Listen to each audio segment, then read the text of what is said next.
Coucou, tu nous entends, Léon?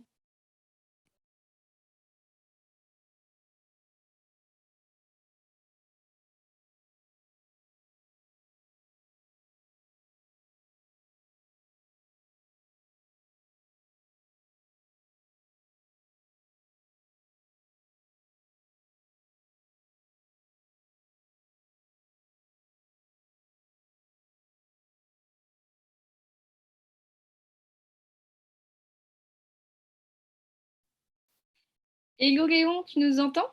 Hello, ouais, c'est bon, je vous entends, vous m'entendez? Super, on t'entend 5 sur 5, nickel. Bon, on va Ah, tester la caméra. Hop. alors attends. Tadam. Waouh, quel Oh homme! là là, Attends, je vais mettre la lumière de devant parce que du coup, par derrière, c'est pas bien. Alors, vas-y. hop, si je mets ça et ça, et si j'éteins celle-là, non, peut-être pas.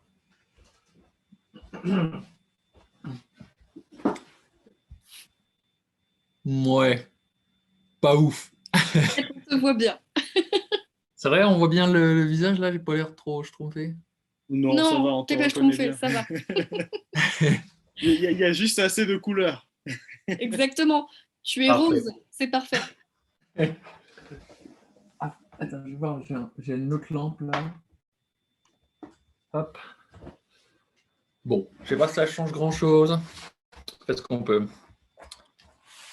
C'est parfait, t'en fais pas. Je regarde juste sur les réseaux sociaux pour voir si tout le monde a bien compris que c'était maintenant. J'espère en tout cas. Pile à l'heure. En plus, je me dis, ah, là, il faut que je me dépêche et tout. Juste eu l'occasion de terminer 2 épisodes de Friends et après, c'était bon. Ah Ah, toi oui, aussi, tu aimes Friends. Merci parce Ah que oui. Monsieur aussi présent n'aime pas, moi j'adore ça. mais c'est pas que je n'aime pas, c'est que je ne connais pas. Et puis généralement, comment dire, j'ai l'impression d'avoir raté le coche avec cette série. C'est trop populaire. Et j'ai tellement manqué que pour m'y mettre, c'est compliqué. Non, il est Bah, en sûr. vrai, tu vois, moi, j'ai commencé il y a 2 ans, je pense. J'ai commencé à regarder, je pense, il y a 2 ans. Et, Ouais. j'adore. Enfin, C'est génial. ça Tu doit peux être la prendre des troisième épisodes dans fois n'importe que quel je sens. revois l'entièreté. Et on a énormément des saisons, donc Ouais, je sais plus s'il y en a 9 ou 10, mais.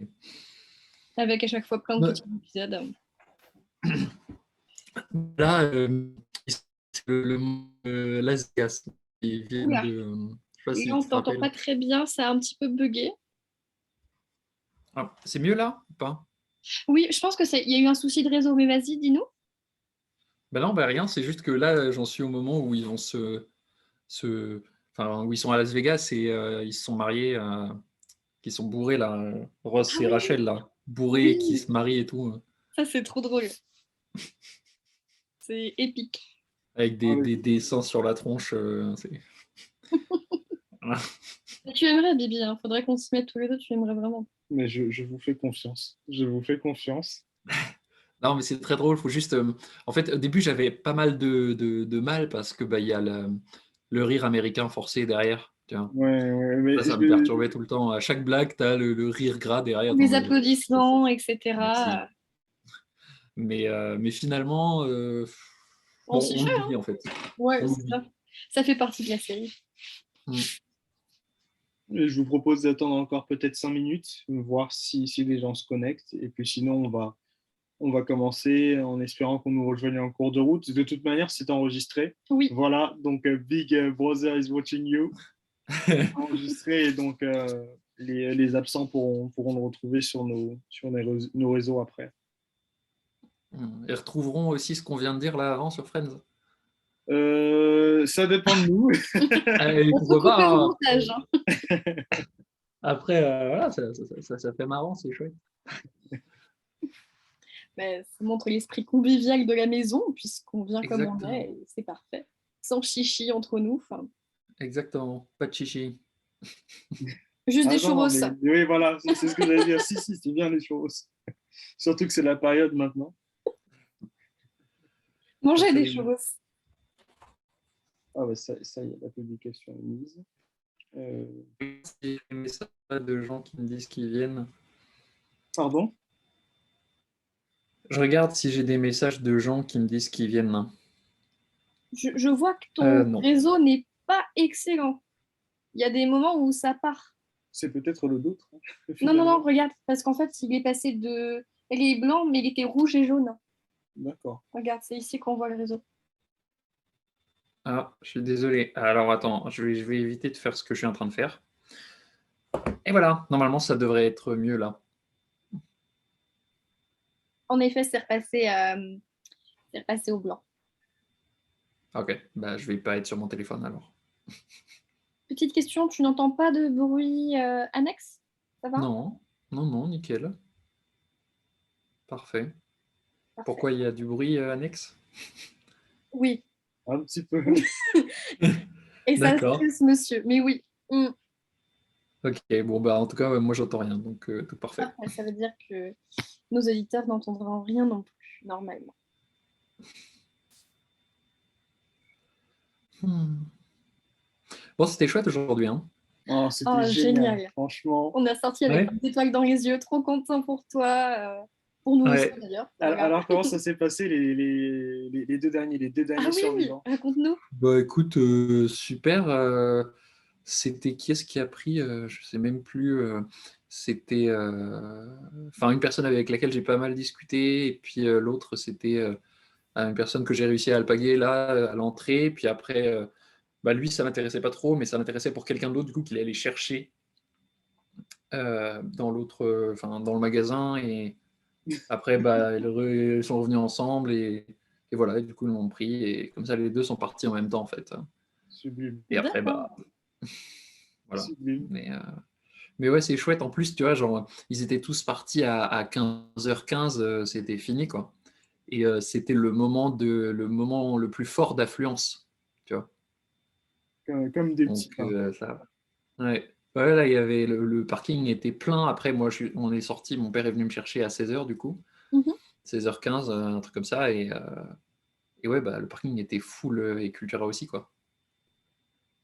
Ouais, Mm. donc on aurait pu en amener plus, ça aurait été, mais ça sera pour une prochaine C'est fois, ça. c'est bon à savoir pour. Ouais, ce sera pour une prochaine fois. On ne pouvait pas prévoir le coup, mais c'est vrai que là, quand je regarde l'affluence qu'il y avait et tout, je pense on aurait pu en vendre facilement 10 de plus. Ouais, C'est au moins. ça. Et c'est ce qui était prévu chez l'imprimeur, mais comme on t'avait expliqué, pénurie de papier. Pénurie de Oui, papier, bah, c'est pas grave, hein. Compliqué, hein. mais c'est la période. C'est C'est la ça. période, peut-être d'autres amis éditeurs qui peut-être nous écouteront là ce soir le Comprendront la confirmeront, voilà, douleur de se la pénurie de reconnaîtront. papier en ce moment. Pas Ouais, évident. ouais, absolument. Mm. Bon, ben on va peut-être commencer. Euh, alors, cher Léon, pourrais-tu te présenter et nous dire pourquoi Égilon plutôt que Léon? Pourquoi Égilon Walter? Ok, bah alors, bon, bah, pour me présenter rapidement, dans un premier temps, comment dire, bah, j'ai 22 ans, je suis franco-allemand, j'ai fait des études de littérature et d'histoire, et j'ai été prof de français en Allemagne, en Saxe, et près de Dresde. Et puis, Ouais, et puis cette ville, Dresde, aura une importance capitale pour la suite. Ça me dit quelque chose, je ne c'est sais pas ça. pourquoi. Et puis, là, voilà, je suis en histoire, en master d'histoire médiévale à Strasbourg. Voilà. Et c'est pour ça, en fait, j'en viens à Égilon plutôt que Léon. C'est bah, quand on devient auteur, on a le choix de changer de nom, entre guillemets. Et à ce moment-là, bah, j'ai décidé de prendre des noms qui me correspondaient plus et qui correspondaient surtout à moi, mais aussi à ce que j'écrivais. Et Gillon, c'est un prénom médiéval du XIIIe siècle français. Et bon, bah voilà, études médiévales, voilà, ça parle de soi-même. C'est un thème qui me tient à cœur énormément. Voilà. Mais la classe quand même, hein. Oui, On est auteur, on a le pouvoir de changer de nom, de se. C'est beau, hein? de se mettre, de s'immiscer dans la peau d'un personnage haut en couleur. Ouais, c'est ça, hein, on aime faire ça, hein. C'est quelque chose que je fais aussi. L'histoire, comme je m'en inspire énormément dans mes ouvrages et tout. Et surtout, bah, je fais de la reconstitution historique à côté. XVe siècle. Et je trouve que le fait de transmettre l'histoire, c'est aussi extrêmement important, de connaître notre passé, notre histoire, de savoir d'où on vient pour savoir où on va. C'est une phrase bateau, Pour mais avancer, tout tellement à fait. vraie. Et voilà, et surtout l'histoire médiévale qui est quand même très pleine de préjugés Voilà. actuellement, voilà, et qu'on essaie de petit à petit gratter, enlever tous ces préjugés pour les remplacer par, je dirais pas la vérité historique, mais de ce que nous on en sait actuellement, quoi, en tout cas. Voilà. Bon, bah, Parfait. c'est super tout ça, d'autant plus que c'est bien que tu commences par ce lien avec l'histoire, avec les origines, avec les racines et le sens, parce que c'est c'est tout le sujet Oui, de l'ouvrage. Mais pas effectivement. encore, pas encore. On ne va Pas encore. pas encore y venir. On va encore te cuisiner un petit peu. Laissons un petit peu un cliffhanger. Ouais, voilà, tu vois, on fait comme dans Friends peut-être, comme dans les séries, on fait des cliffhangers. C'est ça. Alors, pourquoi est-ce que tu as décidé d'écrire? Parce que, bon, là, on est passé directement au statut d'auteur. Pourquoi ce pseudonyme-là? Mais déjà, pourquoi l'écriture? Parce que C'est c'est ça. franchement pas la chose la plus simple au monde. C'est peut-être pas la chose la plus populaire au monde non plus, hélas, de nos jours. Pourquoi l'écriture? Qu'est-ce qui t'a animé pour te dire aujourd'hui, je vais prendre ma plume? Bah, bon déjà, j'écris depuis tout petit. Je sais pas pourquoi. Alors à l'époque, bon, c'était en CM2, donc je m'en rappelle plus trop, mais j'avais commencé à écrire en CM2 une histoire à propos de mes Playmobil. Mais j'avais quand même réussi à écrire 18 pages. Et Ah oui, quand même. Précurseur de Toy non, mais Story? rien que sur la description des personnages, un à un. Enfin bon, bref. Mais mais bon, voilà. Et après, ce qui m'a vraiment donné envie d'écrire, c'est la révélation de la première aile de mes études de littérature, en fait, et d'une professeure qui m'a fait découvrir ça. Et un moment, je me rappellerai toujours, c'est un poème que j'ai écrit, que j'ai appelé L'Espoir, il me semble. Euh, J'étais dans la bibliothèque du lycée, et puis c'était l'automne. Et j'ai écrit, et je- j'ai senti, je me suis dit, j'en avais écrit d'autres avant, des poèmes, mais je me suis dit, celui-là, il est vraiment bien. Enfin, celui-là, j'en suis fier, du moins. C'est ça. Celui-là, je peux le montrer. Je me dis, celui-là, j'en suis fier. Et à partir de ce moment-là, je me suis dit, pourquoi pas? Donc après, j'ai pensé à un peu, j'irai voir les éditeurs. Après, j'ai eu le prix de Poésie en liberté, et ça a commencé à prendre une tournure un peu plus sérieuse. C'est ça, ça t'a donné confiance pour ensuite Oui, insuffler encore plus d'envie d'écrire. c'est ça. Et pourquoi écrire aussi? C'est parce que je trouve que l'écriture, c'est... alors, j'ai écrit, lorsqu'on écrit aussi ses pensées sur le papier, ses réflexions personnelles sur la littérature, j'ai écrit... euh, l'écriture est l'art le plus imaginatif, dans le sens où, en fait, lorsqu'on lorsqu'on a par exemple de la musique, lorsqu'on a de la peinture, on sollicite un sens, et en fait on est déjà guidé par un premier sens. C'est-à-dire que avec la peinture, on voit, avec la musique on entend, mais avec l'écriture on est obligé d'imaginer les 5 Ah, sens.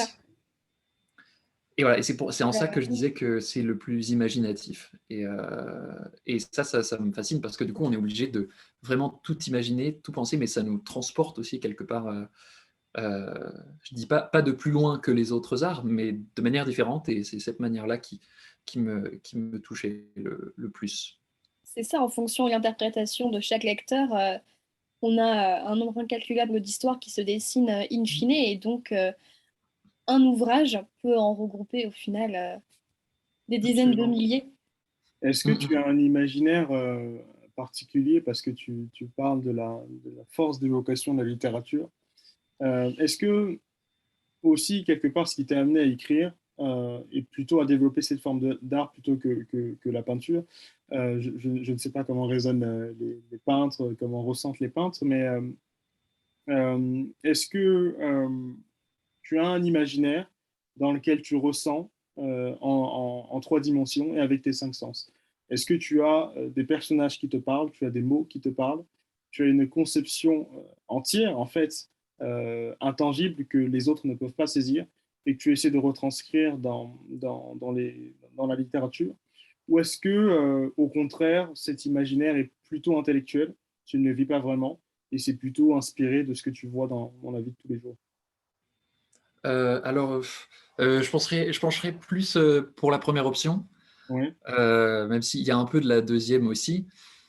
Euh, je ne sais pas comment te faire répondre à cette question, mais on va dire que euh, quel que soit l'ouvrage, il y a toujours cette préoccupation des couleurs. Alors ça, tout le temps. Et donc, bon, principalement dans le photome survivant, c'est là que je l'ai exploité à fond, mais aussi dans les recueils de poèmes et dans les autres romans que j'ai écrits qui seront peut-être publiés un jour, mais il y a toujours cette omniprésence de la couleur et des émotions et de ce qui nous compose en tant qu'être humain. En fait, j'ai toujours voulu écrire des héros qui se battent pour ce qu'il y a d'humain en l'homme. Et c'est vraiment la formule euh, des héros aussi qui se sacrifient. Hein. La notion du sacrifice chez mes héros, j'aime beaucoup la mettre en avant. Euh, alors, parce que c'est défendre une cause, c'est quelque chose aussi qui peut ruiner votre vie. oui, C'est-à-dire que vous mettez au service des autres et vous vous dites, il faut que je défende, ça vaut le Tomber sur coup, même. mais on met toute une part de soi de côté, il faut être très fort pour le faire. Et moi, je sais que par exemple, je ne sais pas si je serais capable de le faire, mais mes héros, eux, le peuvent. Et donc ça c'est vraiment quelque chose que moi je ressens très profondément lorsque je les écris. Et c'est quelque chose que je veux faire transparaître. Donc ce message de on est tous humains, on a tous quelque chose d'important à dire. On n'est pas, on n'est pas des êtres froids à distance, on a tous quelque chose de particulier. Mais ça ne veut pas dire qu'on ne peut pas se comprendre. C'est ça la différence, c'est qu'il y en a qui se disent oui, alors je suis tellement différent des autres que personne ne peut me comprendre parce que personne n'a la même expérience que moi. Et là, la réponse que je veux dire, c'est non. C'est pas parce qu'on n'a pas la même expérience qu'on ne peut pas se comprendre. On Bien vit sûr. tous des choses différentes à des moments différents de la vie, mais plus ou moins les conclusions sont plus ou moins les mêmes, à différence près quand même. Mais on est quand même capable d'avoir de la compassion et de se comprendre et de s'aider parce que se dire on va pas, on se renferme, personne ne peut me comprendre, c'est pas la voie qui va vous rendre heureux en fait. Hein. Et, euh, et donc c'est ça. Donc le but de ces romans, c'est vraiment de faire passer ce message de on n'est pas tout seul, on est tous ensemble, on a tous de l'humanité en nous à partager, on est riche et on ne le remarque pas. C'est ça aussi surtout. Mais voilà. Et après, au niveau de comment j'écris cet univers, après, ça passe certainement aussi par le style. Euh, Très donc, punchy. comment? Très punchy. non, Oui. on y reviendra à ça. Mais donc, en fait, pour toi, l'écriture a un sens parce qu'il y a beaucoup d'auteurs, tu sais, l'art pour l'art, surtout le style d'ailleurs. Euh, Toi, ton imaginaire, tu le mets vraiment au service d'une cause, d'un Absolument. sens, et tu espères peut-être que ce que tout à l'heure tu disais que tu n'étais pas certain de pouvoir accomplir, quelque part, de pouvoir réaliser l'idéal de tes personnages, mais en fait, si, tu le fais. Tu le fais parce que tu donnes les ressources au lecteur, potentiellement, de le faire à leur tour. Oui, les clés nécessaires pour pouvoir justement s'approprier Et, les quêtes idéales justement de tes personnages. ouais, bah, ça me fait plaisir que vous disiez ça. Ça me fait plaisir parce que ça donne un sens en fait à mon écriture et à mon travail d'écrivain et tout ça.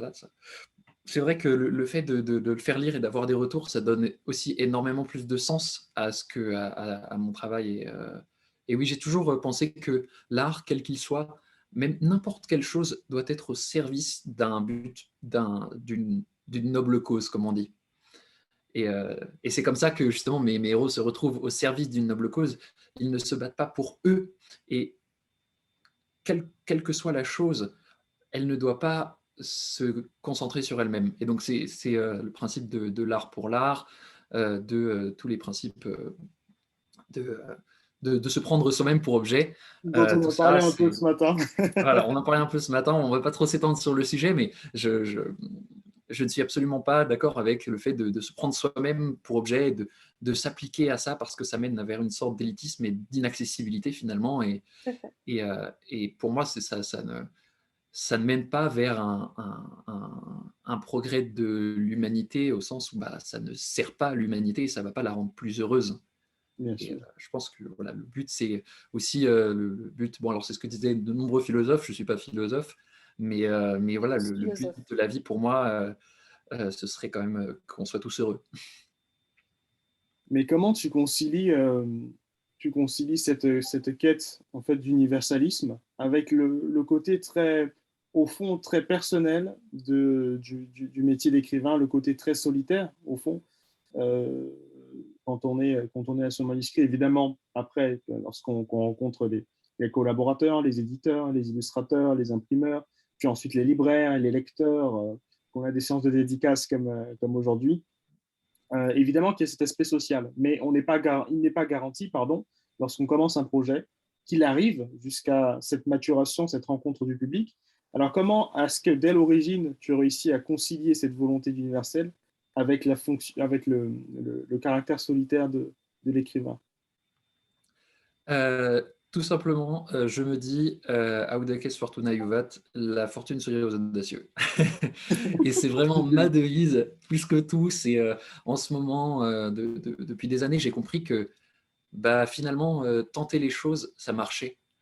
Et, euh, et en fait, on se borne beaucoup trop souvent à se dire non, mais j'hésite, ça va pas marcher, on n'ose pas. Et finalement, il suffit, quand j'hésite à faire un truc, quelque chose qui me tient à cœur avant tout, parce que sinon c'est plus risqué. Mais si ça vous tient à cœur, le message c'est tenter. La fortune sourit aux audacieux, c'est une formule antique de Virgile, mais il faut y aller. Et c'est quelque chose que c'est un leitmotiv que j'utilise beaucoup dans un autre roman. Mais donc il y a ça. Et puis après, l'autre réponse, c'est qu'évidemment, lorsqu'on écrit, bah, il y a aussi cette volonté dans la littérature de manière générale, de sortir de l'univers pour mieux re-rentrer dans notre univers. Bien sûr. Et donc à ce moment-là, je ne me sens pas tout à fait solitaire, parce que je quitte notre univers pour rentrer dans un autre univers, mais dans lequel je me sens pas du tout seul. Je suis entouré de choses que je connais d'ailleurs.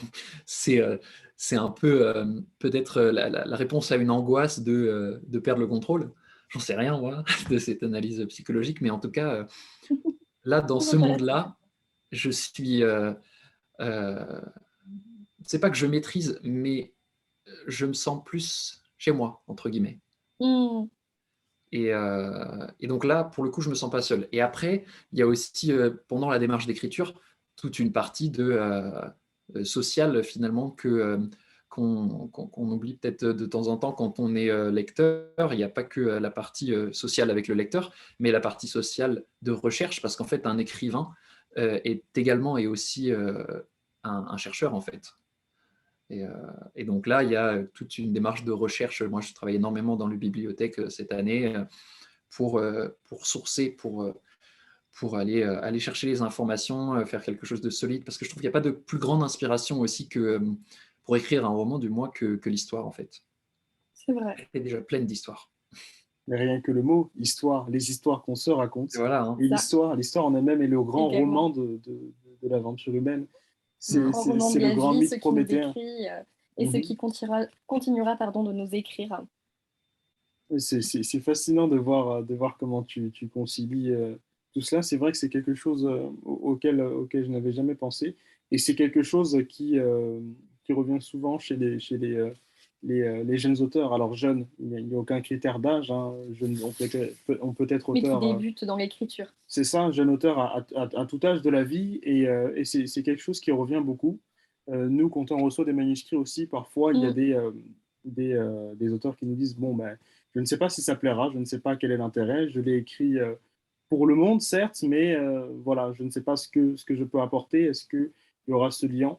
Et toi, tu expliques que, en fait, quelque part, l'audace d'écrire, mais aussi l'audace d'être humain, parce qu'écrire, c'est voir Quand on regarde l'étymologie, c'est voir, c'est découvrir le monde et retranscrire ce que l'on voit, peindre la lumière. Et, euh, et rien que par le fait de peindre la lumière, en fait, on arrive à atteindre l'autre. Et c'est peut-être le message qu'il faut faire passer aux auteurs qui nous écoutent et puis aussi aux lecteurs. Ah oui, oui, absolument. Je suis à 100% cette idée de la lumière qu'il faut partager. C'est ce que je disais, l'humanité tout à l'heure. D'ailleurs, bah, c'est après. Bon, je ne sais pas si je peux déjà rentrer dans le roman ou avec les couleurs, Ouais, etc. Mais je peux rebondir. euh, de toute façon, de manière générale, depuis la nuit des temps, entre guillemets, cette expression qui ne veut rien dire en histoire, mais euh, Ah, première erreur, monsieur, hein. ah ouais, non, mais autocorrection. Mais comment dire? Bon, alors, je ne vais pas faire mon philosophe, mon intellectuel, mais c'est vrai que sans lumière, il n'y a pas de connaissance. Parce que, bon, de manière très factuelle, s'il n'y avait pas de lumière, on ne pourrait rien voir. Bien sûr. Et donc, c'est là que c'est la lumière, alors, dans un premier temps, qui nous révèle bah, les objets et qui nous donne la connaissance, la 3D, la dimension, la profondeur. Et, Mhm. et c'est grâce à elle qu'on peut aussi construire. Bon, sans obscurité, pas de lumière, mais sans lumière, pas d'obscurité non plus. Donc, donc ça marche dans ce sens-là. Et effectivement, pour moi, il y a pas de. Il faut propager cette lumière, il faut propager cette connaissance. C'est pour ça qu'il y a aussi la torche, qui est aussi cette grande. La torche au milieu des ténèbres, hein, comme on dit, tout ce genre de métaphores qui sont bateaux quand on y pense, mais qui sont encore une fois tellement vraies. Il y a tellement de phrases dont on se dit ah, mais c'est bateau. Mais oui, mais au fond, elles sont tellement vraies. Elles ont été tellement répétées parce que justement, parce que tout le monde les a comprises. Et voilà. Donc, c'est ça. Peut-être encore deux, trois questions sur le métier d'écrire avant de nous intéresser aux fameux fantômes survivants. Que vous Donc, attendez tant d'ailleurs, oui. on s'en doute bien. Donc, selon toi, l'écrivain a ce rôle, si tu veux, de guide quelque part. Est-ce que l'humanité a besoin d'être guidée? Est-ce que l'humanité a besoin du rôle de chroniqueur de l'écrivain? Parce que c'est vrai, on peut se dire, bon, il y a les orateurs qui transmettaient les récits d'antan, il y a les historiens en tant que tels, il y a les sociologues, les anthropologues. Quelle est peut-être la nuance, quel est l'apport supplémentaire que l'écrivain a dans ce grand concert de l'humanité? Quel est son rôle à part qui justifie en fait qu'on puisse encore aujourd'hui, en 2021, lire alors que tant de lecteurs et tant d'auteurs aussi qui nous écrivent, nous disent mais qu'est-ce qu'il y a encore à raconter? On a déjà tout vu dans l'histoire, on a déjà assez d'éléments, on va dire, tangibles, mais on a également tout imaginé. Il y a suffisamment de romans, d'essais, de recueils de poèmes. Qu'est-ce qu'aujourd'hui un auteur au XXIe siècle peut apporter? Est-ce que finalement l'histoire est un éternel recommencement et qu'on n'apprend pas de nos erreurs et qu'il faut qu'il y ait toujours quelqu'un pour allumer cette torche-là? Ou est-ce que on a appris, mais l'auteur nous apporte encore des découvertes supplémentaires? Alors, la question est très intéressante parce que bah, ça touche également à l'histoire. Est-ce que l'histoire se répète? Est-ce qu'on apprend? Et c'est une thématique enfin, une question que je me suis posée, et une question que je me pose dans le livre le troisième millénaire qui est chez les éditeurs en train d'être lu. Mais euh, la réponse que j'aimerais donner, c'est surtout, en fait, ça m'a inspiré du discours de Stockholm en 1970 de Solzhenitsyn, pour son D'accord. prix Nobel, qui disait que la, la, la littérature, pour résumer, hein, la littérature est la mesure de l'humanité. Mhm. Et la littérature, c'est ce qui permet aux gens de tout, de tout le monde entier de se comprendre. Bien sûr. C'est-à-dire que euh, la littérature, elle touche, comme ce que je disais, à ce qui est humain en l'homme. Et ça, c'est universel. Et c'est pas, bien sûr, l'histoire de France, l'histoire d'Allemagne, l'histoire de l'Amérique, il y a des points communs, etc., il y a des relations, etc., mais elles restent spécifiques à un endroit. Alors que l'humanité, ce qu'on transmet dans un manuscrit, ça concerne tout le monde. Et ça permet à des peuples de différentes cultures de se comprendre et de comprendre la culture de l'autre. Et donc c'est pour ça aussi que Solzhenitsyn disait que c'est la littérature, et l'art de manière générale, c'était un véritable discours de paix en fin de compte, qui permet vraiment de se comprendre. Donc je pense que l'écrivain a son rôle à jouer en fait dans ce processus et dans le fait, alors gardien de la paix, je ne sais pas, mais, mais voleur de foudre comme Prométhée, comme disait Rimbaud, qui apporte la connaissance et la lumière, on en parlait juste avant, pourquoi pas aussi. Maintenant, est-ce que les auteurs ont aussi un rôle à jouer dans tout ce qui est comment dire, prévention, alerte rouge, on va recommencer ce qu'on a déjà fait. Ça, je ne sais pas. Et je ne sais pas si l'art actuellement a suffisamment de pouvoir pour dire attention. Attention, là, on est sur la mauvaise voie. C'est Je pense surprenant. pas. Non. Comment? C'est surprenant parce qu'historiquement, quelque part, l'art quand on pense déjà aux écrivains biographes, en fait, qui chantaient la geste d'un monarque, d'un dieu également, leur rôle était justement d'incliner la bonne voie. C'était un rôle quasiment éminemment politique. Quand on pense aux griots, notamment en Afrique, à certains bardes, quand on pense aux scribes aussi, euh, c'était éminemment de l'art politique. Et puis ensuite, par la suite, on a eu c'est un énorme bond dans le temps. Il y a eu les, euh, les grands avocats de la Grèce et de la Rome antique qui étaient également poètes, dramaturges.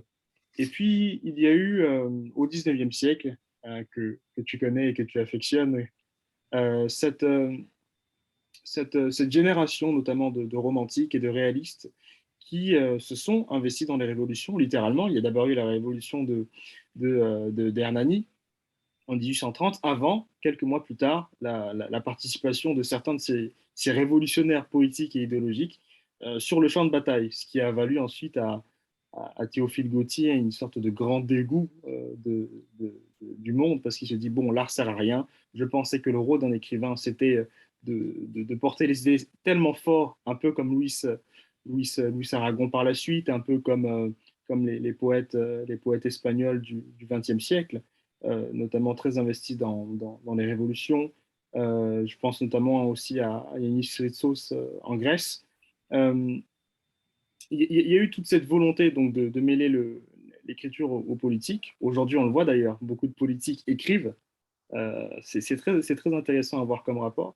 Et beaucoup d'écrivains veulent être conseillers de politique. Pourquoi, à ton avis, alors que l'histoire de la littérature a été un peu plutôt ce rôle un peu abscon, obscur et très proche de la politique, pourquoi aujourd'hui il y a eu cette perte d'influence, alors qu'on voit dans d'autres formes d'art, comme la musique, des chanteurs qui peuvent dire attention, alerte, réchauffement climatique, faisons attention. Attention, Ouïghours, maltraitance d'hommes, faisons attention. Pourquoi aujourd'hui l'écrivain, quelque part, fait comme Théophile Gautier, baisse les bras et préfère montrer plutôt que dénoncer et inciter à le suivre? C'est c'est une question compliquée qui apporte une réponse un peu polémique, je pense. Très bien, Euh, polémique. Vas-y, tu es à la maison ici. euh, eh bien, je dirais pas qu'on a un appauvrissement culturel, mais on a un public qui change, à mon avis, qui change de direction. Mais c'est aussi parce qu'il y a plus, il y a plus, comment dire, il y a plus de contenu dans les autres arts également. Et donc c'est la répartition du public change. C'est-à-dire que lorsque au XIXe siècle, on avait énormément de peintres et de romanciers et de poètes, on n'avait pas encore le cinéma. Et maintenant, c'est l'âge d'or hein, quasiment du cinéma, donc on va pas dire qui pique les, les auditeurs ou les lecteurs, mais il y a un peu de ça. Et donc, Je dis, voilà, ce que je veux pas dire, c'est que les gens choisissent la facilité. On peut le penser. Mais je pense surtout que c'est aussi un effet sociétal et un effet du temps à prendre en compte dans quelque chose de plus global. Euh, donc voilà, la réponse, c'est qu'effectivement, il y a l'affluence d'autres arts qui prennent plus de place et qui sont peut-être effectivement plus faciles d'accès. Ça, c'est certain. Donc il y a ça, et puis il y a aussi peut-être le fait que c'est un héritage historique. Et ça, on en parlait peut-être ce matin. Il y a un héritage historique de la littérature qui s'est un peu condamnée elle-même en se prenant justement comme propre objet d'art à partir de tout ce qu'on peut situer le premier point à partir de Baudelaire. Bon, après, ça va de plus en plus dans l'excès jusqu'au nouveau roman, tout en n'oubliant pas, bien sûr, que en même temps qu'on a le nouveau roman, dans la deuxième moitié 20e, on a aussi la présence comment dire, de la science-fiction qui prend énormément de place et qui est également aussi porteuse de grands messages. Mais pour le coup, j'ai l'impression qu'aujourd'hui, du moins, elle porte moins disons qu'elle arrive moins à convaincre. Et puis il y a aussi le côté moins personnel, plus impersonnel. C'est-à-dire que lorsque vous êtes chanteur, vous entendez la voix de la personne. C'est encore le sens de ce dont je parlais tout à l'heure. C'est-à-dire que ça nécessite moins d'imagination, entre guillemets. Vous avez la voix, et puis lorsque vous allez en concert, vous le rencontrez, et là, il vous parle, et il est en face de vous. Donc c'est comme si c'était une séance dédicace à 15 000 personnes. Bien sûr. Exactement. Et c'est ce qu'on voit d'ailleurs quand on a des séances dédicaces, ça marche beaucoup mieux que lorsque le livre est dans un rayon. Bien sûr. Donc c'est un peu ça. Et donc il y a cet intermédiaire du livre qui change. Et c'est ce qu'on remarque. Enfin, moi, c'est ce que je remarque. Hein. Je suis intarissable, hein, arrêtez-moi. Mais lorsque je suis en concert, bon, je vais voir mon groupe préféré, un groupe allemand. Quel est ton groupe préféré d'ailleurs? Alors, c'est un groupe qui s'appelle Silbermond, donc c'est Lune d'argent. J'en parle un peu dans le livre, il me semble, peut-être. Oui, tu en parles. Voilà. Et donc, c'est un groupe qui me suit depuis que je suis tout petit, mais c'est un groupe qui a été récompensé il y a peu pour son engagement démocratique et dans tout ce qui est dialogue et tolérance et surtout, oui, c'est ça, discussion, parce que c'est un groupe qui est né dans les années 80. Les membres sont nés dans les années 80 en ex-Allemagne de l'Est. Et on sait que l'Allemagne de l'Est aujourd'hui a en fait de gros problèmes entre la différence Allemagne de l'Ouest et Allemagne de l'Est est encore extrêmement présente et ça se ressent au niveau des sondages, au niveau des différences politiques, du ressenti global dans la mentalité aussi.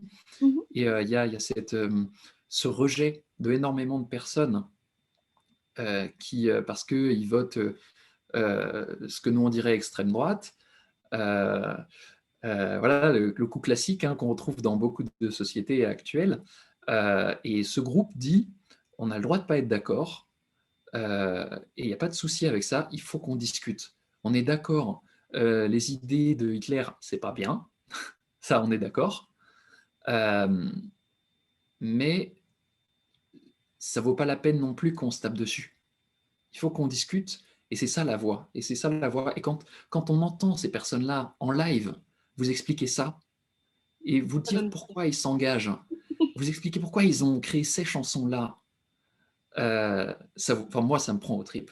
Moi, ça me prend aux tripes et à chaque fois, je pleure. À chaque discours, je suis ému aux larmes. Voilà. Pour revenir un peu à ce que tu disais sur cet aspect, en fait, de rencontrer son public, tu parlais donc du concert qui est en fait une sorte de lien direct avec son auditoire. Tu sais aussi bien que nous que la littérature, c'était cela à l'origine. Quand Aristote parle de sa poétique, il concevait la poésie comme le théâtre, en fait. Les deux ne faisaient qu'un. Et puis le roman, par la suite, était également déclamé. Est-ce que tu penses qu'il faudrait aujourd'hui, quelque part, peut-être en librairie, continuer avec les dédicaces, bien sûr, avec certaines animations, bien sûr, mais vraiment repenser le lieu comme non plus seulement un endroit où voilà, on vient piocher des livres, écouter le conseil d'un libraire, feuilleter une quatrième de couverture. Si par chance ce jour-là il y a un auteur et une séance de dédicace, discuter avec lui. Donc abandonner ce fonctionnement-là un peu abstrait, un peu impersonnel, et partir sur des sortes de tables rondes où on est là, où il y a plusieurs auteurs avec beaucoup de public, et on ne feuillette pas. Il n'y a plus d'étagères. Les livres sont là devant et on se parle. Est-ce qu'il faudrait peut-être ce côté un peu, j'allais dire, théâtral de la littérature, peut-être qu'on retrouve aussi dans la poésie, comme tu es poète, et que tu sais l'énorme attachement qu'a Maison Les Minimes pour la poésie. Est-ce qu'il ne faudrait pas déclamer en fait le texte en librairie plutôt que voilà, déclamer une quatrième de couverture plutôt que la lire simplement? Euh, Je pense que ça mérite le coup, effectivement, d'essayer. Ça, c'est sûr. Ça mérite le coup de le faire, à voir si ça prend. Mais en tout cas, effectivement, ça mérite dans tous les cas de le faire. Moi, si je veux le faire, il va falloir que je prenne des cours pour savoir lire. Oh, Parce que, parce que c'est tout un art de lire, de bien lire à voix haute, d'articuler, etc. Conçois, je suis certaine que tu te débrouilles très bien. C'est pour ça. On verra. on a vu des talents déjà tout à l'heure de. Et les clients tout à l'heure qui venaient te voir et qui disaient que tu vendais le livre merveilleusement bien, qu'on avait envie de te suivre. Déjà, là, il y avait cette déclamation qui venait du cœur. Donc, tu vois, tout le potentiel est là. Pas C'est d'inquiétude. vrai. Oui, après, c'est vrai, il y a de ça. Bon, à voir, à voir. Mais en tout cas, voilà, je pense qu'effectivement, dans tous les cas, ça mérite le coup. Euh, Après, à voir, je pense que c'est quelque chose qui devrait être là dans une librairie, mais on ne devrait pas, enfin, pour commencer, du moins si on veut lancer ce genre de choses, ne pas supprimer la librairie à côté et ne pas dire aux gens, venez uniquement pour ça, parce qu'ils ne Mm. viendront pas. Il y aurait un compromis à Ils trouver. regarderont, ils se disent, voilà, si vous avez un peu de temps, vous pouvez venir, vous passez dans le coin, vous êtes là, vous passez dans la librairie, bah, venez jeter un œil, c'est pas interdit. Mais encore une fois, il faut voir si, si les gens viennent, ils viennent pour ne pas avoir juste un bout, parce que du coup, s'ils ont juste un bout, ça ne va pas les intéresser. Du coup, ils veulent quelque chose d'entier. Mais à ce moment-là, ils vont se dire, ouais, mais moi, je suis juste là pour prendre le livre, pour faire mon petit tour de trucs. Donc, s'il y a une discussion qui dure 1 heure, je vais pas venir. Mais donc, en fait, sur le principe, si la librairie est déclarée comme telle, comme étant comme ça, à fond, parce que dans ce cas, les gens qui viennent, ils savent aussi qu'il y a ça, donc ils viennent aussi pour ça, peut-être pour prendre le temps. Et effectivement, ça, c'est quelque chose qui, je pense, mérite à fond la peine d'être mis en place, aussi bien des échanges entre auteurs que des échanges, des conférences sur des sujets parce que c'est ça, c'est le partage de la culture. Et ça, c'est intéressant. Moi, ce que je me disais il y a pas longtemps, je sortais d'un séminaire où j'avais fait un exposé sur Pentésilée, figure chevaleresque à l'époque médiévale. Donc, la différence entre la Pentésilée guerrière antique, fille d'Arès, et la Pentésilée euh, faisant partie du motif littéraire des Neuf Preuses à la fin de l'époque médiévale, qu'est-ce qui avait changé, comment on l'avait interprété. Le truc, c'est que pendant le séminaire, j'ai eu le temps que de parler 10 minutes parce que c'était le temps de parler mon intervention, mais j'ai fait des semaines de recherche. Et je trouve ça un peu gâché, entre guillemets. Enfin, c'est normal, hein, bon, voilà, c'est mon temps en partie, mais d'avoir fait toutes ces recherches, d'avoir fait 13 pages de notes pour en lire que la moitié d'une. Et du coup, c'est ce que je m'étais dit. J'étais là, j'étais à la gare, j'ai dit, mais en fait, qu'est-ce qui m'empêcherait tout simplement de monter sur un banc et de dire, bon voilà, est-ce que ça vous intéresse que je vous parle de ça? Parce que moi, j'ai fait toutes ces recherches et j'ai envie de partager ça. C'est le but d'avoir fait des recherches, le but d'être historien, le but d'être chercheur, c'est de partager le savoir et de surtout pas le garder pour soi. Et ça rejoint un peu ça. C'est-à-dire que le but, c'est vraiment de partager avec tout le monde tout ça. On a un écrivain chroniqueur comme Balzac. C'est ça. Donc, en fait, Maison Les Minimes se lance des micro-trottoirs où nous allons suivre Égilan Eh, déclamer ses recherches. ne Ah plaisantez voilà, pas, on va vraiment le faire, hein. On va aller au restaurant, on va aller en terrasse, on va aller dans les transports en commun et c'est parti. On va voir Émilie en train vous me de dites, hein, déclamer. moi, mon exposé sur Pontésilé, il est prêt, hein. Là, il a 13 pages et ils sont chauds, hein. On est parti. Alors, dernière question avant d'aborder notre petit bébé du soir. Quel est ton rapport au style? Donc, on va dire, c'est une question bicéphale. Quel est ton rapport au style en tant qu'auteur? Et ensuite, tu parlais de couleurs tout à l'heure et ça permettra d'introduire justement le fantôme survivant. Pourquoi ce rapport aux couleurs, justement? Euh, qu'est-ce que les couleurs apportent dans ton écriture? Parce que c'est un motif que tu dis que l'on retrouve souvent dans tes écrits, qu'il s'agisse de poésie, de romans ou autre. Pourquoi cela? Est-ce que les couleurs sont imbriquées avec ton style, que c'est un élément indissociable, ou c'est simplement une sorte d'illustration?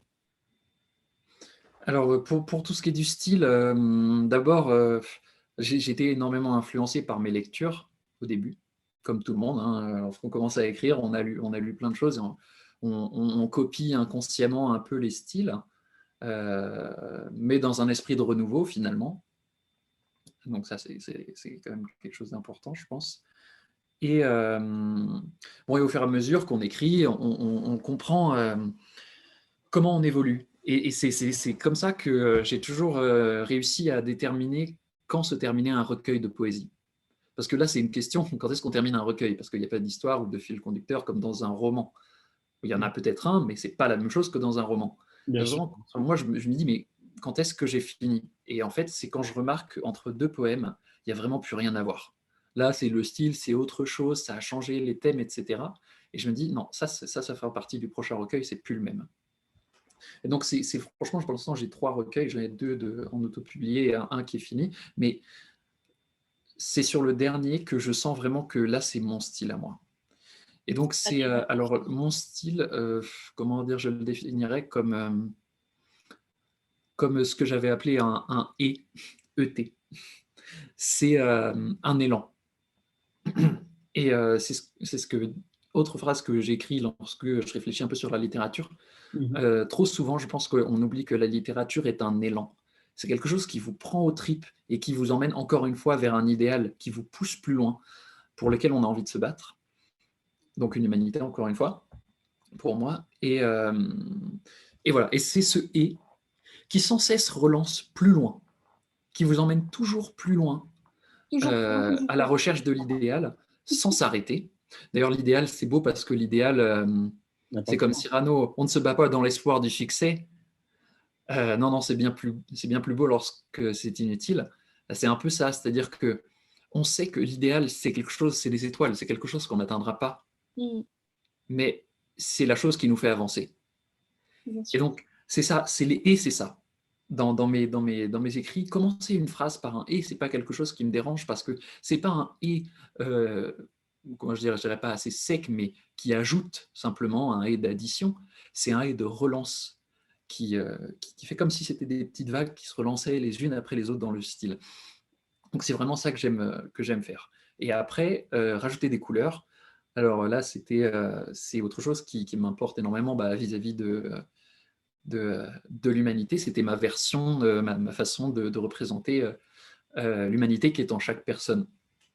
À l'origine, ça venait de moi qui rentre en bus du lycée tous les soirs et qui a 45 minutes alors qu'en voiture, ça dure 15 minutes. Et qui regarde le coucher de soleil et qui se dit, bon, ça change tous les soirs, il y a des couleurs fascinantes et pourtant, on regarde à l'ouest, là où le soleil se couche, on se dit c'est magnifique, il y a des tonnes de couleurs et de nuances. Et pourtant, les couleurs sont extrêmement resplendissantes, hein. Il y a des taches de rouge, des taches de bleu, des taches de rose, des taches de jaune.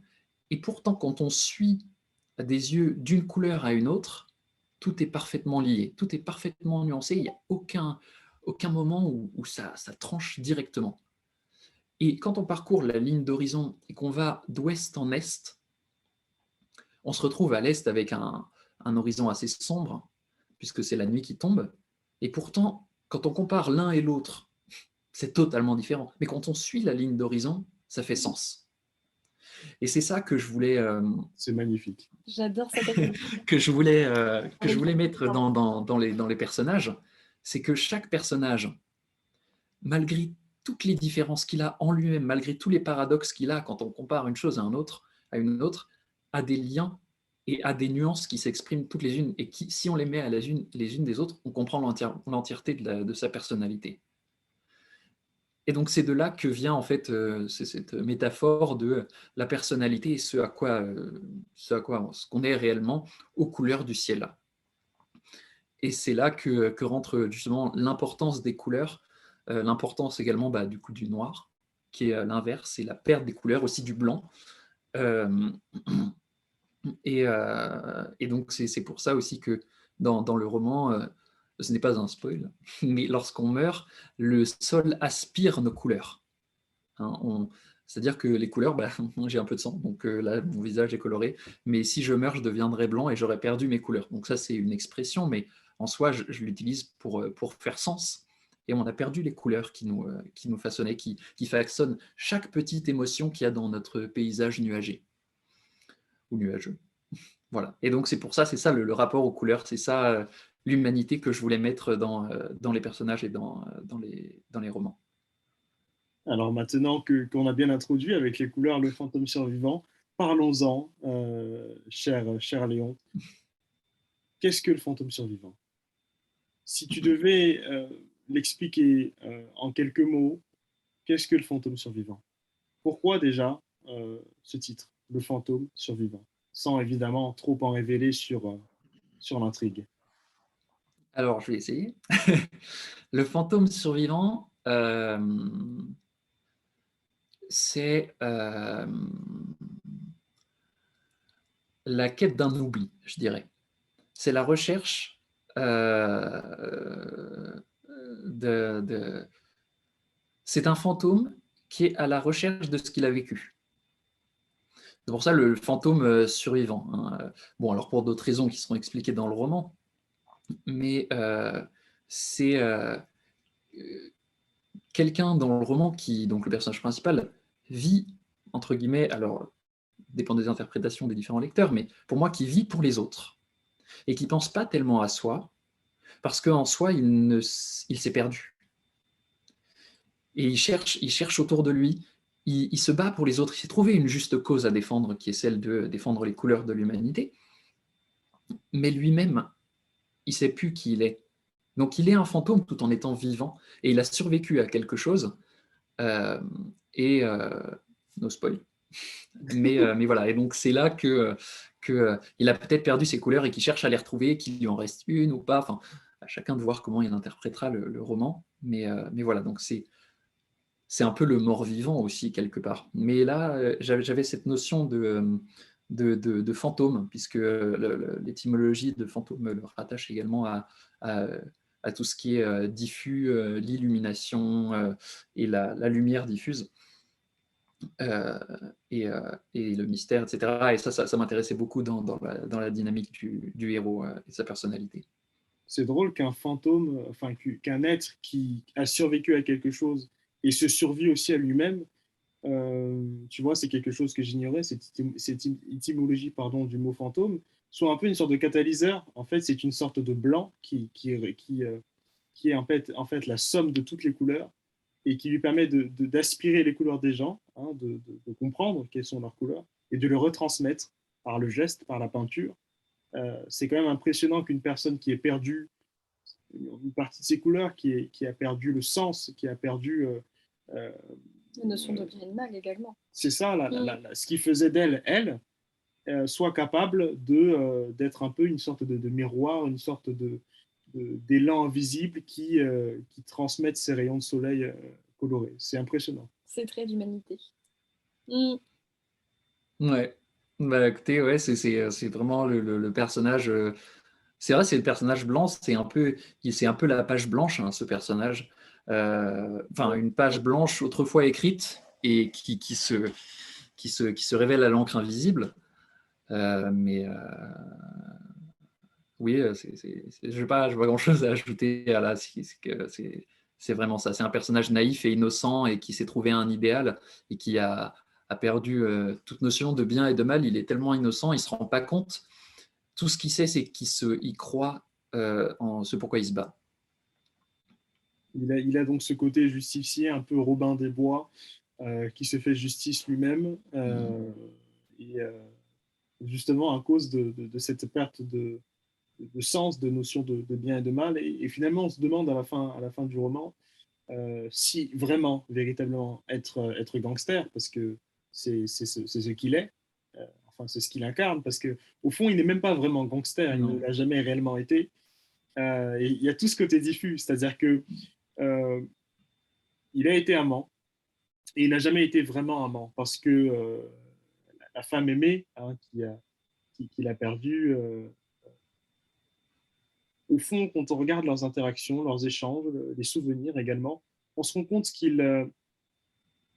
l'aimait au fond de lui, mais ne parvenait pas à le lui transmettre. Donc il aimait dans son cœur, mais dans la vraie vie, il n'était pas l'amant qu'il devait Mm, être. Comme mm, il n'a jamais été véritablement le gangster qu'il devait être, comme il n'a jamais été le peintre qu'il devait être, comme il n'a jamais été l'auteur qu'il devait être.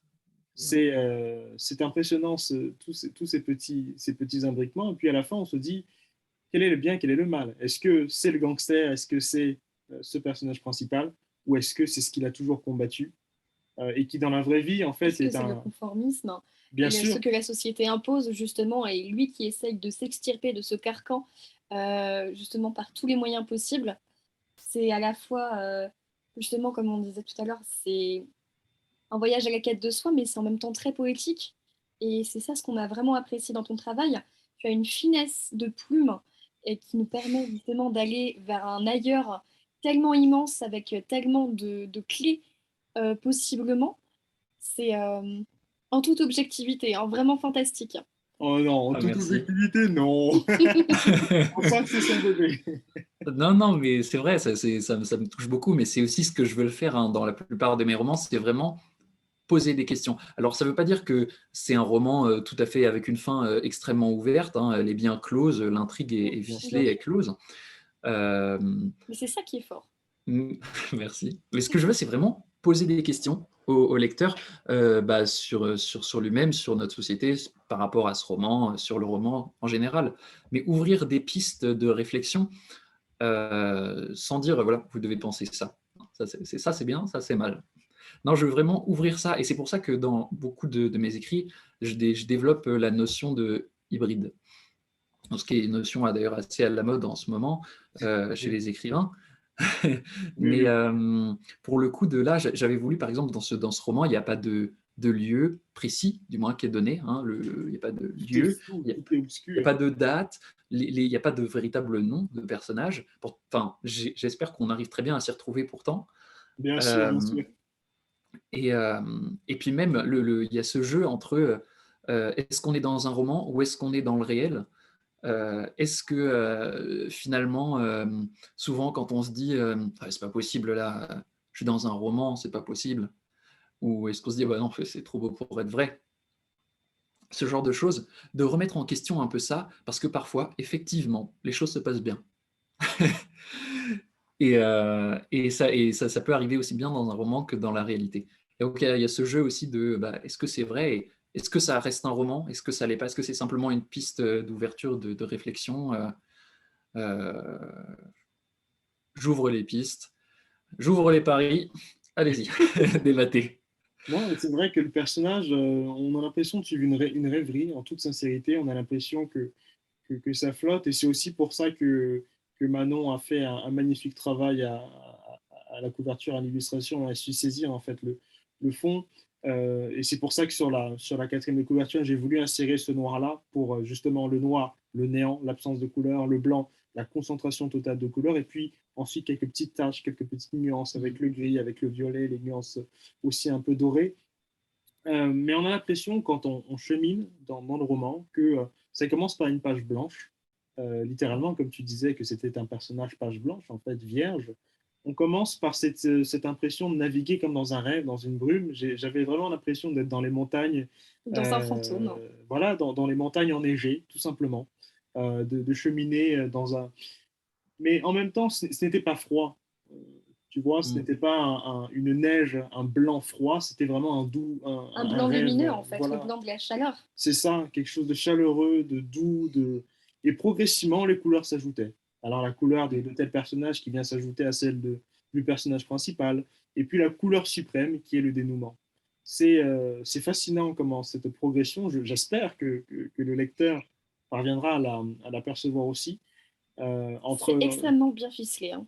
On était, Oui, merci. on en reparlait d'ailleurs hier à l'hôtel, on est bouche bée par ce travail, hein. Ah, bah, ça me fait plaisir, hein. J'avoue que, comme je disais tout à l'heure, j'ai écrit ça vraiment sur le coup de l'inspiration en un mois. Et le dernier jour, j'étais devant l'ordi toute la journée en pyjama, avec le chocolat chaud, à taper. Je savais que c'était la fin, je savais. Et puis tout à coup, j'ai dit, ah, il manque un petit truc là, il manque un petit truc là. Et puis les chapitres s'ajoutaient. Puis finalement, bah, on est arrivé à 40 pages en une journée.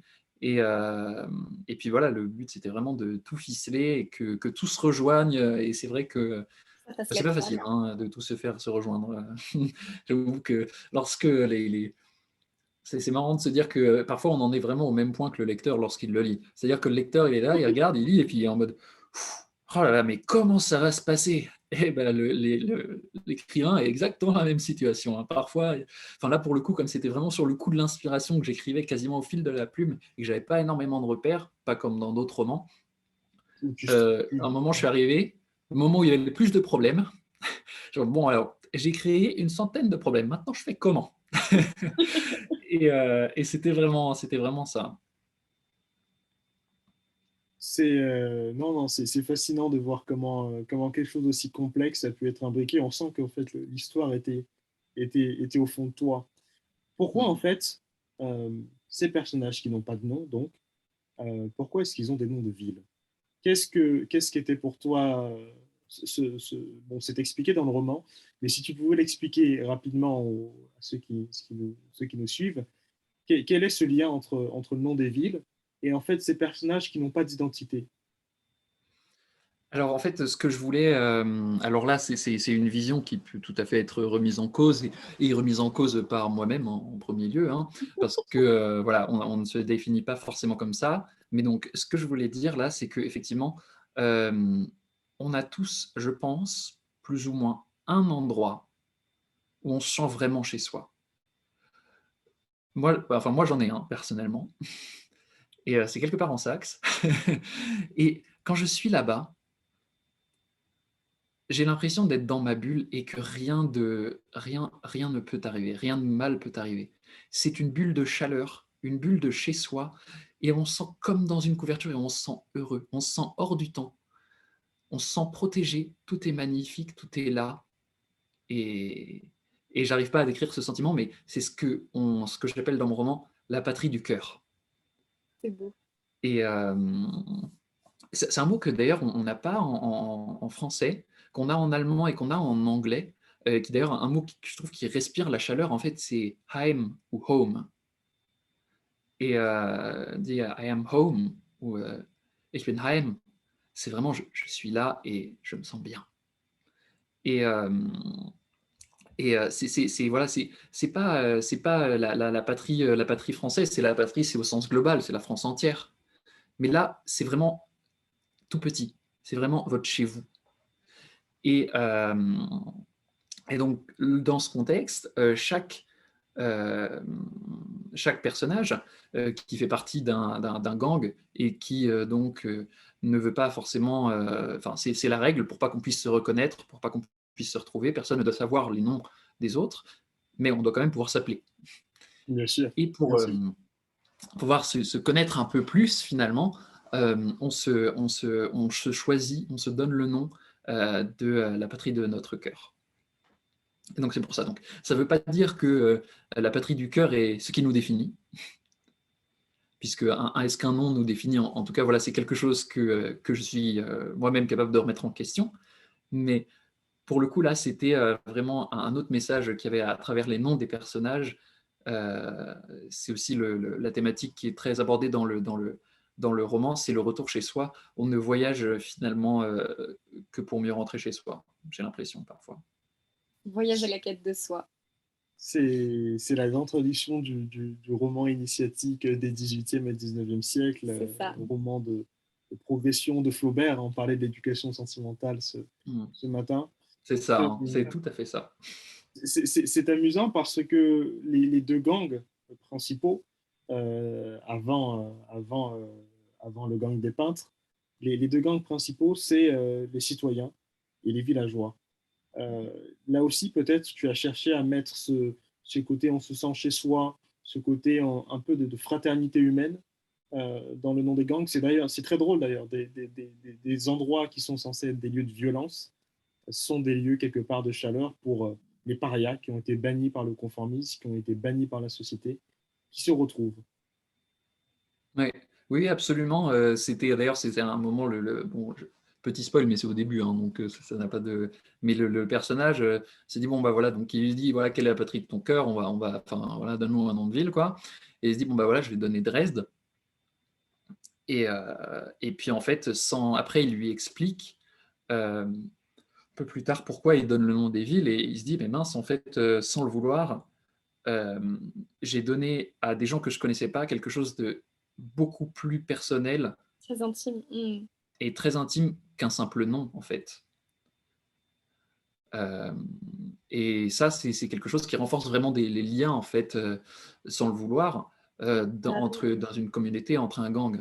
Et, euh, et voilà. Et donc là, il y a cette chaleur. C'est pour ça que d'ailleurs que ce gang s'appelle les villageois, parce qu'on se sent comme dans un petit village, en fait. Tout le monde connaît tout le monde. Et pourquoi avoir voulu incarner en fait ce héros dans un gangster? Pourquoi cette quête de lui-même est passée par ce qui d'ordinaire peut surprendre, peut passer pour quelque chose de mauvais? Euh, alors là, il y a plusieurs réponses. La première, euh,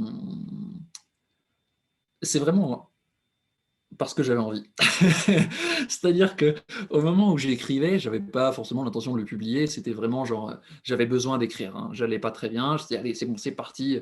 J'ai envie d'écrire une histoire. Bon, par où je commence? Alors, qu'est-ce qu'il me faut pour une histoire? Bon, il me faut un personnage. Allez, hop, je commence. Comment il est? Ah, il aime pas le café, hein. Le café, c'est nul. Voilà, ce genre de choses. Et donc, voilà, c'est doux d'ailleurs. Ça commence un peu par là. On parle du café dans les premières pages.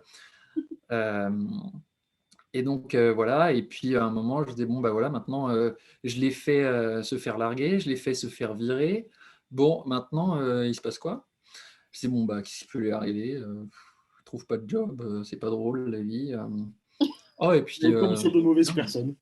voilà. Si se faisait gangster, je dis, ah, c'est marrant ça comme idée. Allez, c'est parti. Et, euh, et donc, c'était vraiment pas une idée d'être forcément publié, c'était vraiment pour le fun. C'était, allez, c'est marrant, il va devenir gangster. Voilà. Bon. Alors après, donc ça, c'était l'origine. Après, c'est vrai que plus il réfléchit, plus ça fait finalement un peu de sens aussi de ce retournement finalement qui permet de mettre en exergue justement le questionnement de qu'est-ce qui est bon et qu'est-ce qui est mal. Enfin, bon ou qu'est-ce qui n'est pas bon, en tout cas. Le questionnement de la justice également. Est-ce qu'on peut faire justice par soi-même? Est-ce que dans le cas où nous jugerions que la justice est incapable, nous sommes en droit de faire justice par nous-mêmes? C'est ce qui est dans la déclaration d'indépendance des États-Unis d'Amérique, qui disent que voilà, hein, qui dit que j'avais la citation, mais là en gros je l'ai plus, mais qui dit que tout simplement lorsqu'une longue suite d'abus marque le dessein de les soumettre au despotisme absolu, il est de leur droit et il est de leur devoir euh, de mettre un terme à ce gouvernement et de pourvoir par de nouvelles sauvegardes à leur sécurité future. En gros, c'est à peu près ça. En gros, ça veut dire que lorsque quelque chose ne va pas, que tu juges que ça ne va pas, pour le bien de tous, tu te dois d'agir. Alors maintenant, c'est quand même très polémique de dire ça. Ouais. Et donc, c'était un peu ça aussi qu'il y avait dans le livret. Donc, le fait de le faire passer pour un gangster, c'était un moyen de mettre ça un peu plus en avant aussi. Donc ça fait plus de sens, même si à l'origine, c'était c'est marrant. Est-ce que tu aurais un dernier mot à ajouter sur le fantôme? Parce que j'aimerais aussi, comment dire, euh, te mettre en relation avec ton personnage, parce que tu dessines aussi, tu peins aussi, et voir un peu quel est ton rapport à cela. Qu'est-ce que ça fait d'être écrivain peintre, en fait, allier les mots à l'image. Tu parlais tout à l'heure de la force d'évocation de la littérature. Pourquoi avoir eu besoin de l'associer à la, à la peinture? Mais est-ce que tu aurais quelques mots, voilà, pour conclure sur cette magnifique odyssée de ces traits oniriques, quelque Oui, c'est part, vrai. ce retour chez soi, bah justement, voilà, Heureux le qui Et te lycée, le voilà, dit, ça fait un on est beau revenu. voyage. Hein. Euro qui Voilà, capitalise. En tout est plus, lié, tout est lié. on est en juin, donc l'Anjou, du Belay, c'est parti. Voilà. Allez, c'est ça. Euh, je sais plus, la peinture, c'était quelque chose que je m'étais mis à faire aussi à ce moment-là, en fait. Hein. Donc, c'est vraiment une affaire de circonstance, quelque part. Euh, et c'était vraiment genre, bon, là, j'ai envie de faire ça, là, j'ai ça, j'ai ça. C'était vraiment, ce roman, c'est aussi vraiment l'importance du hasard. C'est-à-dire que c'est ce que dit aussi Woody Allen dans son film Match Point, au tout début, on ne saurait sous-estimer le pouvoir de la chance. Et c'est ça, hein, c'est des rencontres avec vous. C'était vraiment la chance de vous rencontrer. Mais là, bah, c'était vraiment les circonstances aussi. Je peignais à ce moment-là. Et je me suis dit, ah mais tiens, ça correspond bien effectivement à tout cet univers. Parce qu'en fait, c'est moi, effectivement, un peu. Enfin, je mets dans ce roman beaucoup de moi, beaucoup de mes pensées. Et ben voilà, le fait qu'on met beaucoup de couleurs, que je parle du ciel, que je m'inspire de ça pour le remettre dans mes romans, c'est quelque chose qu'on retrouve dans Le Fantôme survivant, mais c'est quelque chose qu'on retrouve dans mes autres romans, mais c'est quelque chose qu'on retrouve lorsque je pianote, c'est quelque chose qu'on se retrouve lorsque je peins. Donc finalement, c'est pas si dur en fait de tout lier parce que ça reste moi. C'est ça. L'essence est la même et tu la retranscris d'une manière différente en fonction du support. Voilà. Là, tu En me fais gros. un Bah, après, article. je suis meilleur, enfin, j'espère être meilleur écrivain que peintre. En tout cas, c'est ce à quoi j'ai décidé de me consacrer. Et je sais pas, un mot de la fin pour les gens. Bon, alors, le mot classique, c'est acheter l'ouvrage. Non, je rigole. Non, on fait pas ça, nous. On n'est pas comme ça. Non, le mot de la fin, pour moi, c'est la fortune sourit aux audacieux. C'est vraiment ça. C'est oser. Oser et c'est pas prenez pas ça dans le sens de bah, comme n'importe qui vous dirait oser. Ça veut pas dire que je suis quelqu'un. Ça veut juste dire que l'audace, ça paye. Et quand vous croyez en quelque chose, il faut se battre pour ça. Et quand ça vous tient à cœur, généralement, ça marche. Et ça, c'est quelque chose qui marche en tout cas pour moi.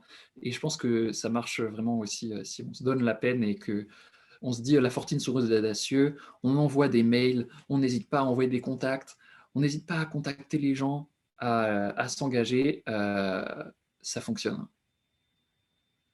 Donc quel que soit votre projet, je sais que justement tout le monde est humain, tout le monde a sa passion, tout le monde a une passion différente et veut s'engager pour ça. Alors allez dans cette direction, engagez-vous dans ce que vous aimez et soyez audacieux.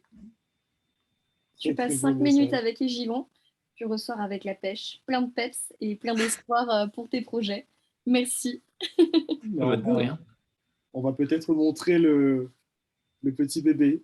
Oh, hier, je l'ai aussi, attendez, hop. Vas-y, allez, on fait notre petite. Est-ce qu'on peut faire une capture d'écran? Regardez comme il est beau. Est-ce Il qu'on est peut faire beau. une capture d'écran? Attends, j'essaye de faire Vas-y, vas-y. une. Comment est-ce que ça se passe, cette histoire? Il doit y avoir un endroit où c'est écrit screenshot. Attends. Attends, je vais en attendant. Tu peux le tenir, s'il te plaît? Là, c'est le moment où on comprend au montage, c'est ça? Non, Non, on est ça fait authentique, nous. partie. Alors, Ah, on est ça authentique, nous, devrait on est partir. Vous jusqu'au bout. êtes Non, prêts? mais ça. Vous avez votre pause? Attention, vas-y, Prends ton vas-y, vas-y. ouvrage. Un, deux. Oh là là, c'est dans la boîte. qui peut être avec la magnifique carte Oh, souvenir. hier.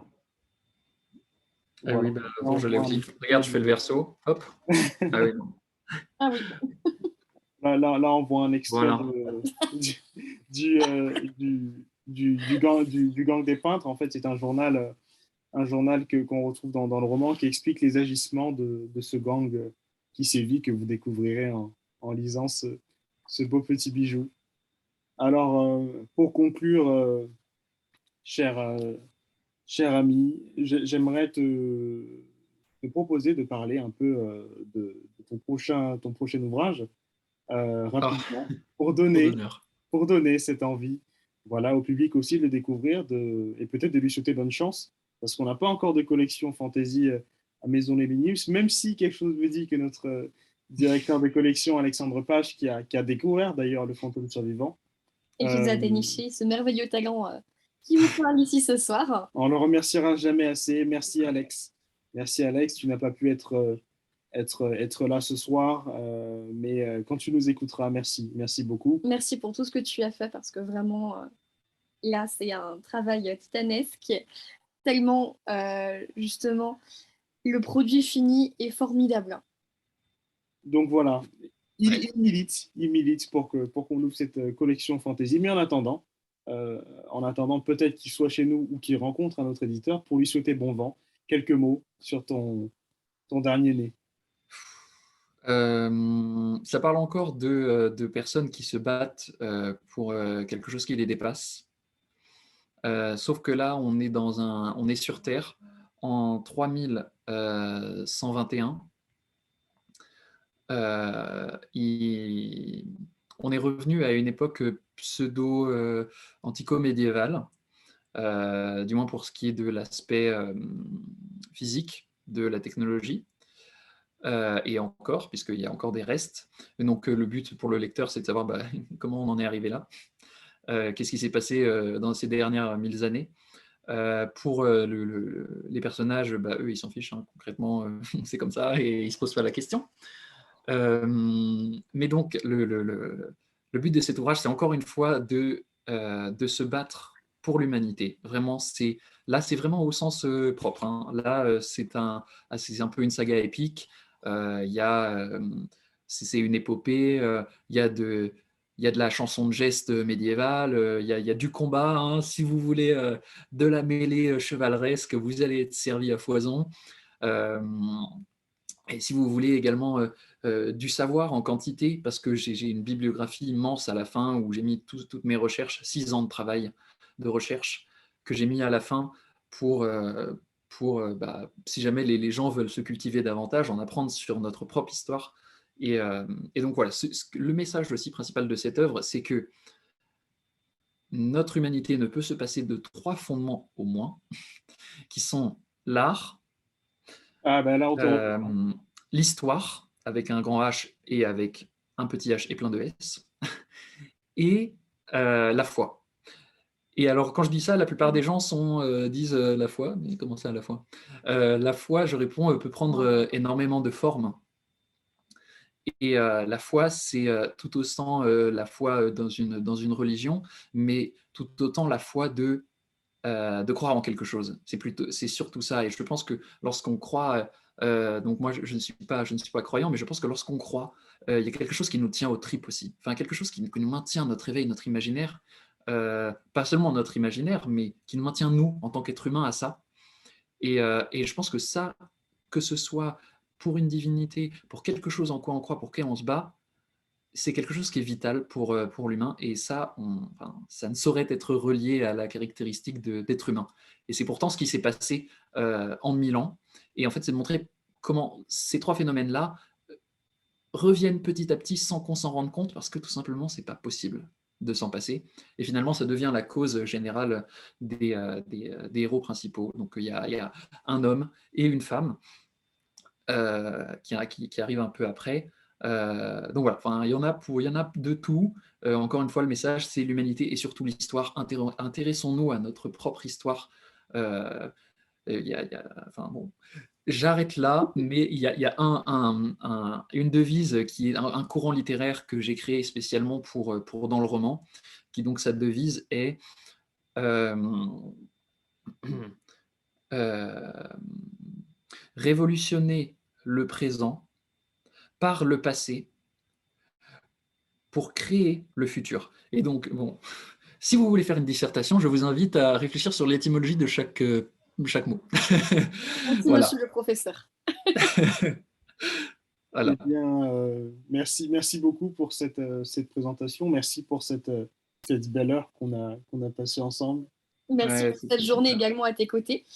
Au-delà de l'écrivain de talent, nous avons un cher monsieur très sympathique, hein. On se marre bien avec lui, il Ah, est c'est un passionnant. humain, Je pense qu'on Non. s'ennuie que très rarement, voire pas du tout, avec lui. c'est un humain extrêmement profond. Hum, Merci avec plein de pour, nuances Merci. colorées. merci pour la personne que tu es.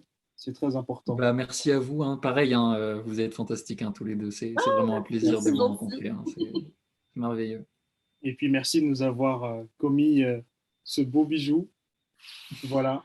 Et c'est aussi l'occasion pour nous de remercier toute l'équipe parce que, bon, là, c'est Chloé et moi qui sommes avec toi pour ce direct. Mais il y a également, on n'est pas seul, on est quatre dans la maison d'édition. Donc, Alexandre Page qui a découvert le fantôme survivant et qui a commencé l'essentiel de l'œuvre en fait éditoriale de travail de relecture, de correction avec toi. Et puis Manon notre chère belle illustratrice qui est à l'origine de ces magnifiques images. Voilà. Oui, Euh, oui. Bah, oui, un merci à vous quatre, hein, parce que sans vous, ce roman et ce projet n'auraient pu aboutir, hein. et puis bien sûr Thierry Ingan aussi de DocuWar d'Angers qui est notre imprimeur. Donc ce sont des ouvrages 100% écologiques. Voilà, on ne peut pas faire plus écologique.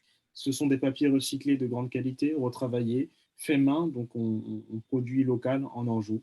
Euh, on respecte l'environnement, Et on on va les essaie chercher en de... bus. Donc On va les chercher en bus en plus. on allège Et notre voilà. empreinte carbone. Jusqu'au bout. Donc voilà, donc derrière Maison Les Minimes, il y a vraiment une équipe, il y a vraiment ce côté humain.